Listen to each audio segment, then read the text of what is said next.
सभी छात्रों को शुभाशीष। कैसे हैं आप सभी? मैं अतुल कुमार शर्मा, सरस्वती विद्या मंदिर इंटर कॉलेज बीसलपुर, आज अपनी 4th वीडियो लेकर के आपके सामने उपस्थित हुआ हूँ। इससे पहले मैं 3 वीडियो को पब्लिश कर चुका हूँ।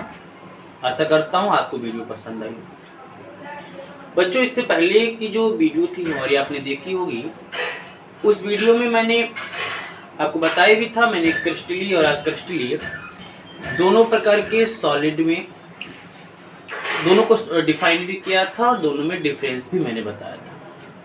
मैंने अपनी तीसरी वीडियो में बहुत ही पॉइंट से आपको ये भी स्पष्ट किया था कि क्रिस्टलीय और अक्रिस्टलीय नेचर में कैसा बिहेव शो करते हैं। मैंने एनआइसोट्रॉपिक और आइसोट्रॉपिक दोनों को एक्सप्लेन किया। आज मैं ये जो वीडियो मैं बनाने जा रहा हूँ आपके सामने प्रस्तुत करूंगा, इसमें मैं क्रिस्टलीय सॉलिड का क्लासिफिकेशन आपको, क्रिस्टलीय सॉलिड के क्लासिफिकेशन को बहुत ध्यान से देखिएगा, आप इसको नोट भी करते रहना। बच्चों, क्रिस्टलीय सॉलिड को पुनः 4 भागों में बांटा गया है। क्रिस्टलीय सॉलिड को पुनः 4 भागों में बांटते हैं। आप सामने बोर्ड को देख रहे हैं, मैंने इस पर लिख रखा है। 4 भागों में बांटते हैं। 4 भाग कौन कौन से हैं? पहला भाग आयनिक ठोस, दूसरा भाग धात्विक ठोस, तीसरा भाग सहसंयोजक ठोस और चौथा भाग आणविक ठोस। मैं फिर से एक बार रिकॉल करा देता हूँ। पहला भाग आयनिक ठोस, दूसरा भाग धात्विक ठोस, तीसरा भाग सहसंयोजक ठोस और चौथा भाग आणविक ठोस। इसको हम लोग ट्रिक के माध्यम से भी याद कर सकते हैं। मैंने ट्रिक लिख रखी यहाँ पर है, आप देख सकते हैं। अधूरी आशाएं। अधूरी आशाएं कैसे, मैंने अब बता दूं आपको। ये जो पहला आप देख रहे हैं छोटा आ, इससे हम लोग आयनिक ठोस को पढ़ेंगे। दूसरा जो आप धा देख रहे हैं, इससे हम लोग धात्विक ठोस को पढ़ेंगे। उसके बाद देखिएगा जो फिर आपका आ वर्ड आया है, इससे हम लोग आणविक ठोस को पढ़ेंगे। और जो सा शब्द आया है, इससे हम लोग सहसंयोजी ठोस पढ़ेंगे। उम्मीद करता हूँ इस ट्रिक के माध्यम से आप चारों नाम आसानी से याद कर लेंगे। अधूरी आशाएं, चारों नाम निकल करके आ जाएंगे। आयनिक ठोस, धात्विक ठोस, उसके पश्चात सहसंयोजक ठोस, फिर आणविक ठोस। इन चारों को डिफाइन करना है, लेकिन इन चारों की केवल एकमात्र डिफिनेशन पढ़ने से हमारा टॉपिक क्लियर नहीं होगा। मैं इन चारों प्रकार के सॉलिडों को कुछ पॉइंट के अंतर्गत एक्सप्लेन करूंगा और प्रत्येक पॉइंट से आप डिफिनेशन बना सकते। वो चारों पॉइंट देखिए, मैंने यहाँ पर लिख रखा, आपको दिख रहा होगा। अवयवी कण, सबसे पहला पॉइंट हमारा रहेगा अवयवी कण। में चारों प्रकार के ठोसों को लेकर के इन चारों पॉइंट को एक्सप्लेन करूंगा। अवयवी कण, प्रत्येक प्रकार के सॉलिड में किस प्रकार के अवयवी कण उपस्थित हैं। दूसरी मैं बात करूंगा FOA। ये जो FOA लिख रखा मैंने, इसका मतलब हुआ फोर्स ऑफ अट्रैक्शन। उनके बीच फोर्स ऑफ अट्रैक्शन किस प्रकार का, हम लोग इसको भी एक्सप्लेन करेंगे। तीसरी पॉइंट की बात करता हूं, MP&D, melting point and boiling point, गलनांक और क्वथनांक। हम लोग इस पॉइंट को भी डिफाइन करेंगे। और उसके नीचे चौथा पॉइंट हमारा है कंडक्टेंस। तो हम चारों में ये भी जानेंगे कि चारों किस प्रकार से कंडक्टेंस शो करते हैं। तो हम 4 पॉइंट के अंतर्गत इन चारों प्रकारों की सॉलिडों को एक्सप्लेन करेंगे। बहुत ध्यान से एक एक पॉइंट को आप लोग नोट करते रहना। मैं केवल एकमात्र परिभाषा नहीं बताऊंगा, मैं प्रत्येक सॉलिड को जब एक्सप्लेन करूंगा तो इन पॉइंट के अंतर्गत ही उसको एक्सप्लेन करूंगा। सबसे पहले मैं जाता हूं आयनिक सॉलिड पर। बच्चों, आयनिक सॉलिड की मैं बात करूंगा। आप लोग एक बात मन में बहुत ध्यान रखना, मैं इन चारों पॉइंट को लेकर के ही प्रत्येक सॉलिड को डिफाइन करूंगा। तो सबसे पहले बात आती है आयनिक सॉलिड की। आयनिक सॉलिड में किस प्रकार के अवयवी कण उपस्थित होंगे, तो आप लोग जानते हैं, आप लोग समझ सकते हैं कि इसमें जो अवयवी कण प्रेजेंट होंगे वो आयन के रूप में। किस रूप में होंगे? आयन के रूप में। और आयन में भी कौन से? हम सब जानते हैं कैटायन और एनायन दोनों, धनायन और ऋणायन दोनों। और ये धनायन और ऋणायन परस्पर एक दूसरे से संयुक्त होकर के आयनिक सॉलिड का निर्माण करते। इतनी बात क्लियर हो गई। तो आयनिक सॉलिड में अवयवी कण किस रूप में होते हैं? आयन के रूप में होते हैं। और ये धनायन और ऋणायन ये दोनों परस्पर एक दूसरे से जुड़ करके आयनिक सॉलिड का निर्माण करते हैं। हम लोग बढ़ते हैं धात्विक सॉलिड की ओर। धात्विक सॉलिड में अवयवी कण किस प्रकार के होंगे? तो बच्चों आप लोग जानते हैं धात्विक ठोस में जो अवयवी कण होंगे वो धातु परमाणु के रूप में। किस रूप में होंगे? धातु परमाणु के रूप में होंगे, मेटल एटम के रूप में। कितनी बात क्लियर हो? मैं एक एक पॉइंट को एक्सप्लेन करते हुए जा रहा हूं। आयनिक सॉलिड में अवयवी कण आयन के रूप में, धात्विक सॉलिड में अवयवी कण धातु परमाणु के रूप में होंगे। तीसरी मैं बात करता हूं सहसंयोजक ठोस में। सहसंयोजक ठोस में अवयवी कण किस रूप में? तो इसमें बच्चों नॉन मेटेलिक एटम के रूप में, नॉन मेटेलिक एटम अर्थात अधात्विक परमाणु के रूप में। देखिए मैं यहाँ पर लिख देता हूँ सहसंयोजक ठोस में किस प्रकार के होंगे? तो मैं यहाँ पर लिखता हूँ अधात्विक परमाणु के रूप में। अधात्विक परमाणु के रूप में अवयवी कण उपस्थित होंगे। और चौथी में बात करता हूं आणविक ठोस की, तो इसमें किस प्रकार के अवयवी कण होंगे? तो अणु के रूप में। तो मैंने पहले पॉइंट के अंतर्गत चारों प्रकार के सॉलिड को एक्सप्लेन कर दिया। आयनिक सॉलिड में किस प्रकार के अवयवी कण होंगे? तो आयन के रूप में प्रेजेंट होंगे। धात्विक ठोस में किस प्रकार के? तो धातु परमाणु के रूप में होंगे। सहसंयोजक ठोस में किस प्रकार के होंगे? तो अधात्विक परमाणु नॉन मेटेलिक एटम के रूप में। और आणविक ठोस में किस प्रकार के होंगे? तो अणु के रूप में बच्चों अभी भी कण उपस्थित हुए। दैट्स क्लियर हो गया। आप एक एक क्वेश्चन को बारीकी से पढ़िएगा और जो चीज समझ में ना तो वीडियो को बार बार रिपीट करके आप लोग देखते हैं। अब हम लोग दूसरे पॉइंट की तरफ जाते हैं, FOE force of attraction. Force of attraction किस प्रकार का होगा? आप प्रत्येक पॉइंट से इसकी डिफिनेशन को बना सकते हैं। दूसरे point FOA force of attraction. मैं पहले आयनिक ठोस की बात करूंगा। आयनिक ठोस में फोर्स ऑफ अट्रैक्शन किस प्रकार का होगा? तो बच्चों हम सब जानते हैं आयनिक ठोस में चूंकि आयन उपस्थित होते हैं, धनायन और ऋणायन एक दूसरे से संयुक्त होकर के आयनिक ठोस का निर्माण करते हैं। तो इन ठोसों में चूंकि हम जानते हैं धनायन ऋणायन परस्पर मिलता है, संयुक्त होता है, आयनिक ठोस बनाता है। और धनायन और ऋणायन के मिलने से जो बॉन्ड क्रिएट होगा उसको आयनिक बॉन्ड कहते हैं। आयनिक बॉन्ड बोलते हैं हम, आप अपनी भाषा में बोलते हैं आयनिक बॉन्ड। जबकि इसके बीच का जो अट्रैक्शन होता है वो इलेक्ट्रोस्टैटिक फोर्स ऑफ अट्रैक्शन कहते हैं। हम लोग अपनी भाषा में निश्चित रूप से इसको आयनिक बॉन्ड कहते हैं, लेकिन अगर देखा जाए तो बच्चों कौन सा फोर्स होगा? Electrostatic force of attraction. बात क्लियर होगी? इलेक्ट्रोस्टैटिक फोर्स ऑफ अट्रैक्शन हम लोग अपनी भाषा में क्या बोलेंगे? Ionic bond. इतनी बात क्लियर होगी, बहुत ध्यान से सुनना।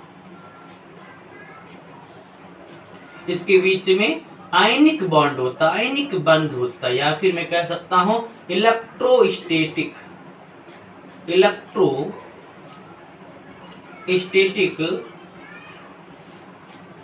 Force of attraction.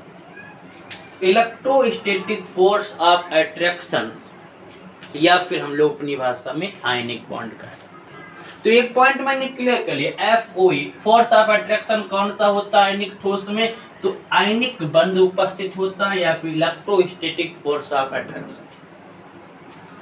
मैं दूसरे ठोस की तरफ जाता हूं, धात्विक ठोस की तरफ। तो धात्विक ठोस में किस प्रकार का फोर्स ऑफ अट्रैक्शन उपस्थित होगा?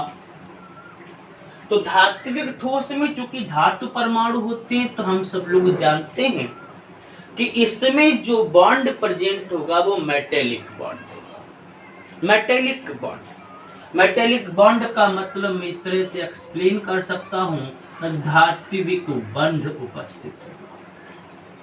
एक एक पॉइंट को बहुत ध्यान से बच्चों क्लियर करना ताकि आपको किसी प्रकार की कोई समस्या ना हो। धात्विक ठोस में किस प्रकार का फोर्स ऑफ अट्रैक्शन उपस्थित होगा, तो मेटेलिक बॉन्ड उपस्थित होगा। क्लियर हो गई बात। मैं थर्ड की बात करता हूं, कोवैलेंट सॉलिड की बात करता हूं, सहसंयोजक ठोस की बात करता हूं। सहसंयोजक ठोस में किस प्रकार का फोर्स ऑफ अट्रैक्शन, मैं बता दूं, बॉन्ड का मतलब पावर, बल, फोर्स। बॉन्ड और फोर्स एक ही चीज है, इसीलिए मैं फोर्स और बॉन्ड आपको पहले ही बता देता हूं। फोर्स एंड बॉन्ड दोनों सेम है। सहसंयोजक ठोस में किस प्रकार का फोर्स ऑफ अट्रैक्शन होगा बच्चों, जरा बताइएगा। फोर्स ऑफ अट्रैक्शन किस प्रकार का होगा सहसंयोजक ठोस में, तो मैं आपको बता दूं बच्चों, सहसंयोजक ठोस में जो फोर्स ऑफ अट्रैक्शन है वो कोवैलेंट होगा। कोवैलेंट सहसंयोजक बॉन्ड। सहसंयोजक ठोस में किस प्रकार का होगा, तो सहसंयोजक बंध ही प्रेजेंट होगा सहसंयोजक ठोस में। कितनी बात क्लियर हो। हम लोग आगे बढ़ते, मैं आगे इनको एक्सप्लेन भी करूंगा। मैं आगे बात करता हूँ आणविक ठोस में किस प्रकार का, आणविक ठोस में किस प्रकार का फोर्स ऑफ अट्रैक्शन होगा, तो इसमें बच्चों वांडर वाल होता है। वांडर वाल्स चारों मैंने एक्सप्लेन कर दी। आयनिक ठोस में किस प्रकार का force of attraction, ionic bond, या हम लोग इलेक्ट्रोस्टैटिक फोर्स ऑफ अट्रैक्शन कह सकते हैं। दूसरा, धात्विक ठोस में धात्विक बंध होता है। सहसंयोजक ठोस में कोवैलेंट एंड सहसंयोजक बंध होता है, और आणविक ठोस में वांडर वाल बंध होता है। 2 पॉइंट एक्सप्लेन हो गए। मैं तीसरे पॉइंट की बात करता हूं, melting point and boiling point. Melting point और बॉइलिंग पॉइंट की बच्चों में बात करूं, मैं अगर आयनिक ठोस को लेकर के बात करूं तो एमपीबीपी कैसे होंगे जरा आप बताइएगा। मैं 2 पॉइंट को एक्सप्लेन कर चुका हूं, तीसरे पॉइंट पर पहुंचा हूं, melting point and boiling point of ionic solid. बच्चों, चूंकि आयनिक ठोस में धनायन और ऋणायन उपस्थित होते हैं तो निश्चित रूप से हम लोग कह सकते हैं वो दोनों एक दूसरे से क्लोजली पैकअप होकर के सॉलिड का निर्माण करते हैं। और जब क्लोजली पैकअप होकर के वो सॉलिड का निर्माण करेंगे तो मैं कह सकता हूं कि उनका जो मेल्टिंग एंड बॉइलिंग पॉइंट है बच्चों वो हाई होगा। Any problem? एग्जाम्पल के रूप में NaCl जिसका मेल्टिंग पॉइंट बहुत हाई होगा, तो आप लोगों को इसमें कोई कठिनाई नहीं होगी कि आयनिक ठोस का जो गलनांक और क्वथनांक होता है वो कुछ होता है। रीजन भी मैं बता चुका हूं, धनायन और ऋणायन चूंकि बहुत प्रबल क्लोजली पैकअप रहते हैं, एक तरह से मैं ऐसे भी कह सकता हूं कि इनके बीच इलेक्ट्रोस्टैटिक फोर्स ऑफ अट्रैक्शन पाया जाता है, इसीलिए इनका एमपीबीपी हाई होता है। ध्यान रखिएगा बच्चों, आप लोग एक एक पॉइंट बहुत ध्यान से सुनिएगा। आयनिक सॉलिड का जो एमपी एंड बीपी है बच्चों वो दोनों हाई होते हैं, दोनों हाई होते हैं, गलनांक क्वथनांक दोनों उच्च होते हैं। हम लोग बात आते हैं धात्विक सॉलिड में, तो धात्विक सॉलिड में एमपी और बीपी कैसे होंगे जरा गैस कीजिएगा। मेटेलिक सॉलिड, धात्विक सॉलिड में एमपी बीपी कैसे होंगे बच्चों, इसमें भी जो एमपी और बीपी होते हैं वो बच्चों हाई होते हैं, दोनों में एमपी और बीपी हाई रहता है।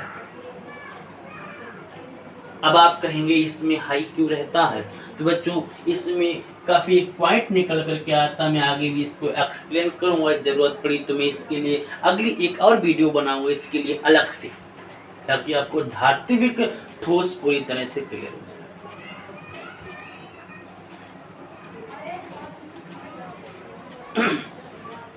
ताकि धात्विक सॉलिड पूरी तरह से एक्सप्लेन हो जाए। अभी मैं केवल 4 पॉइंट के अंतर्गत एक्सप्लेन करूँ। तो इसके अंतर्गत एमपीबीपी कैसे होते तो हाई। अब बच्चों गैस कीजिएगा सहसंयोजक ठोस। सहसंयोजक ठोस के जो एमपी और बीपी होते हैं वो कैसे। बच्चों मैं फिर आपको एक बात बता दूं कि सहसंयोजक ठोस में चूंकि force of attraction ionic solid से कम होता है, फिर भी सहसंयोजक ठोस में force of attraction ionic solid से कम होता है, फिर भी बच्चों इसका जो एमपी और बीपी है वो बहुत अधिक होता है। मैं यहाँ पर लिखे देता हूँ, अब बहुत ध्यान से कंपैरिजन कर लेना क्योंकि एक एक पॉइंट आपके लिए बहुत इंपॉर्टेंट रहने वाला है। सहसंयोजक ठोस के जो गलनांक और क्वथनांक हैं वो सबसे ज्यादा उच्च। बात क्लियर होगी। कोई भी क्वेरी के क्वेश्चन हो, कोई भी डाउटफुल क्वेश्चन हो, मेरे को अलग से एक्सप्लेन करना, मेरे को कमेंट करना, मैं उसको एक्सप्लेन करूंगा। यहाँ पर पॉइंट टू पॉइंट बातें करूंगा और इसके प्रत्येक टॉपिक का जो उलझने वाला क्वेश्चन होगा मैं फिर से एक वीडियो आपके सामने प्रस्तुत कर दूंगा।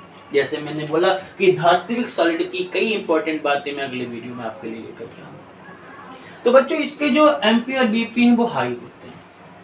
और मैं बात करता हूं आणविक ठोस की, क्योंकि इसमें वंडर वाल बंध उपस्थित है तो मैं कह सकता हूं वो कमजोर बंध होता है, आसानी से टूट जाता है। तो इसलिए मैं कह सकता हूं बच्चों कि इसका जो एमपी और बीपी है वो लो रहता है। आयनिक सॉलिड का जो एमपी और बीपी है वो लो रहता है। 3 पॉइंट के अंतर्गत हम लोगों ने बच्चों इन चारों को एक्सप्लेन कर लिया। फिर एक बार देख लीजिएगा, आयनिक सॉलिड का जो एमपी और बीपी वो हाई रहता है क्योंकि उसमें कैटायन और एनायन होते हैं जो इलेक्ट्रोस्टैटिक फोर्स ऑफ अट्रैक्शन के थ्रू बंधे रहते हैं, इसीलिए इनका एमपी बीपी हाई होगा। धात्विक सॉलिड की बात करते हैं तो इसका भी एमपी एंड बीपी हाई होता है। सहसंयोजक ठोस की बात करता हूं तो बच्चों इसका भी एमपी और बीपी सबसे ज्यादा हाई होता है। और आणविक ठोस की मैं बात करूंगा तो चूंकि वंडर वाल्स बंध उपस्थित होता है जो कमजोर होता है, इसीलिए बच्चों इसका जो एमपी और बीपी है वो लो। उसके बाद जो चौथा पॉइंट है, मैं चौथे पॉइंट की बात करूंगा कंडक्टेंस। चौथे पॉइंट के अंतर्गत मैं बात करता हूं बच्चों कंडक्टेंस। कंडक्टेंस कैसी हो बच्चों? क्या NaCl कंडक्टेंस शो करेगा? नहीं शो करेगा। क्यों? क्योंकि उसके लिए आयंस का प्रेजेंट होना जरूरी है। क्या NaCl में कैटायन एनायन प्रेजेंट हैं? तब तक प्रेजेंट नहीं होंगे जब तक वो मोल्टन स्टेज में नहीं जाएगा, जब तक वो गलित अवस्था में नहीं जाएगा। बात समझ में आ रही है? अर्थात मैं कह सकता हूं कि सॉलिड स्टेट में ये कंडक्टेंस शो नहीं करेंगे क्योंकि उनके पास कैटायंस एनायंस नहीं प्रेजेंट होंगे। हाँ, जब ये पिघली हुई अवस्था में होंगे, मोल्टन स्टेज में होंगे, तब इनके पास कैटायन एनायन दोनों होंगे और उस स्थिति में बच्चों ये कंडक्टेंस शो करेंगे। बात समझ में आ गई? तो कंडक्टेंस जरा एग्जाम्पल दीजिएगा, कंडक्टेंस कब शो करेंगे? ये मोल्टन स्टेज। बात क्लियर हो गई? गलित अवस्था मैं यहाँ पॉइंट में लिखे भी देता हूं। गलित अवस्था में मैंने यहाँ पॉइंट में लिख भी दिया। ये कंडक्टेंस कब शो करेंगे? तो मोल्टन स्टेज में, गलित अवस्था में। क्यों? गलित अवस्था में ही बच्चों में कैटायंस एनायंस प्रेजेंट होंगे। NaCl में कैटायन एनायन नहीं है जब तक वो मोल्टन स्टेज में नहीं जाएगा। मोल्टन स्टेज में जाते ही Na positive Cl negative, cation anion दोनों आ गए, कंडक्टेंस शो करेगा। That's clear. आयनिक ठोस अवस्था में कंडक्टेंस शो नहीं करेगा, जबकि मोल्टन स्टेज में, पिघली हुई अवस्था में, गलित अवस्था में कंडक्टेंस शो करेगा। Any problem? हम लोग आगे बढ़ते धात्विक ठोस की तरफ। जरा गैस कीजिएगा, क्या धात्विक ठोस कंडक्टेंस शो करेगा? बच्चों इसकी कंडक्टेंस मैं आपको पहले बता दूं, इसकी जो कंडक्टेंस है वो हाईएस्ट होती है, सबसे ज्यादा होती है, सबसे ज्यादा इसकी कंडक्टेंस हाईएस्ट होती है, उच्च होती है, बहुत ज्यादा उच्च होती है इसकी कंडक्टेंस। रीजन क्या है मैं अगले वीडियो में एक्सप्लेन करूंगा, अभी मैं केवल यहाँ पर पॉइंट टू पॉइंट इसको एक्सप्लेन कर रहा हूँ। बाकी जो मैंने बताया था धात्विक ठोस के जितने भी क्वेश्चन बनेंगे वो आगे उसको एक्सप्लेन करेंगे नेक्स्ट वीडियो में। तो धात्विक ठोस में कंडक्टेंस कैसी होती है? हाईएस्ट होती है। मैं तीसरी बात करता हूँ सहसंयोजक ठोस की। तो सहसंयोजक ठोस की जो कंडक्टेंस बच्चों होती है, जरा गैस कीजिएगा,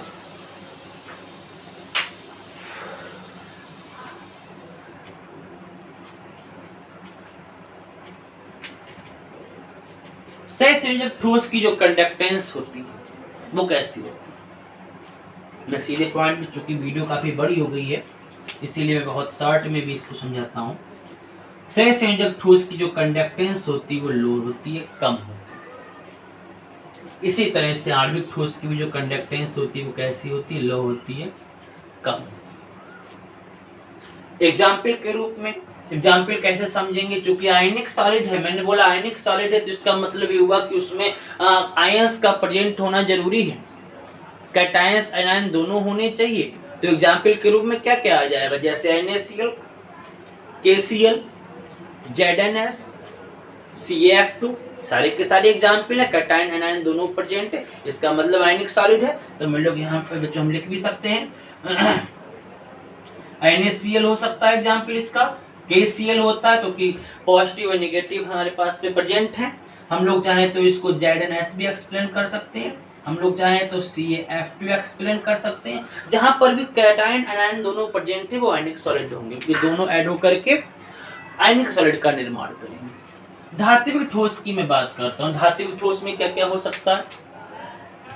किसी भी धातु परमाणु को आप ले लीजिए, किसी भी धातु परमाणु को आप ले लीजिए, आपका एग्जाम्पल बन जाएगा। जैसे मैं चाहूं तो Fe ले सकता हूं, मैं चाहूं तो Cu ले सकता हूं, मैं चाहूं तो Zn ले सकता हूं। ऐसे जितने भी एग्जाम्पल है जहां जहां पर भी मेटल एटम प्रेजेंट है, धात्विक परमाणु, वो आपस में ऐड होकर के धात्विक ठोस का निर्माण करेंगे।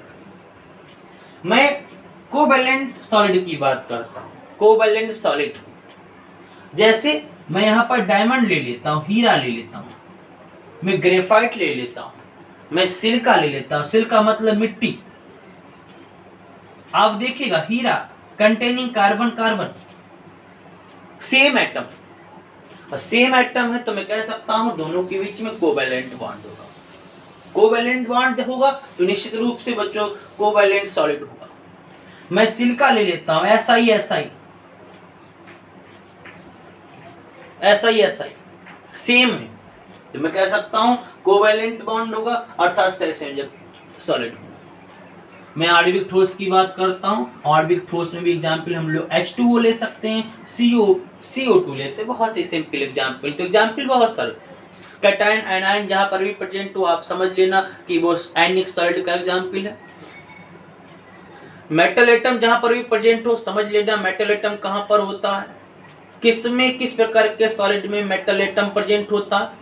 तो आपके दिमाग में तुरंत क्वेश्चन आना चाहिए कि मेटेलिक सॉलिड में Fe, Cu, Zn, कहीं पर नॉन मेटल एटम प्रेजेंट हो रहा है, नॉन मेटल एटम, तो समझ लेना नॉन मेटल एटम कहां पर प्रेजेंट हुआ था, किस प्रकार के सॉलिड में अवयवीकरण नॉन मेटल एटम के रूप में प्रेजेंट है, कोवैलेंट सॉलिड। और जहां पर मॉलिक्यूल की बात हो रही है तो बच्चों समझ लेना वहां पर हम लोग आणविक ठोस की बात कर रहे हैं। तो बच्चों आज मैंने इन चारों टॉपिक्स को एक्सप्लेन किया। मैंने केवल एक परिभाषा लिख करके नहीं बताया कि आयनिक सॉलिड किसे कहते हैं, जिसमें आयन होते हैं वो आयनिक सॉलिड हो गए, जिसमें धातु परमाणु होते हैं धात्विक ठोस हो गए। इससे काम नहीं चलना, पॉइंट टू पॉइंट अपने को पता होना चाहिए। आप कोई भी क्वेश्चन आपका बन रहा हो तो आप लोग तुरंत मुझे कमेंट करें, मैं तुरंत उसके बाद नई वीडियो आप पब्लिश कर दूँगा। तब तक के लिए घर पे रहें, अपना ध्यान रखें। मैं जल्द से जल्द इसकी दूसरी वीडियो बनाऊंगा। हैं।